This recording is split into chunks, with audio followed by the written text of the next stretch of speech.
আগামী ২৪ ঘন্টার মধ্যে বঙ্গোপসাগরে লঘুচাপের সৃষ্টি হতে পারে বলে জানিয়েছে আবহাওয়া অফিস। সংস্থাটি জানায় এর প্রভাবে দেশে বৃষ্টি হবে, তবে শনিবার থেকে বৃষ্টি কমে আসবে।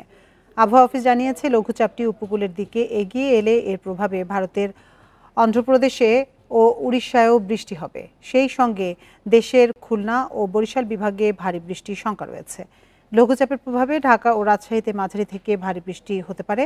এছাড়া আগামী ২৪ ঘন্টার পূর্বাভাসে বলা হয়েছে রংপুর, ময়মনসিংহ, চট্টগ্রাম ও সিলেট বিভাগের অনেক জায়গায় এবং রাজশাহী, ঢাকা, খুলনা ও বরিশাল বিভাগের কিছু কিছু জায়গায় অস্থায়ীভাবে দমকা হাওয়াসহ হালকা থেকে মাঝারি ধরনের বৃষ্টি অথবা বজ্রসহ বৃষ্টি হতে পারে।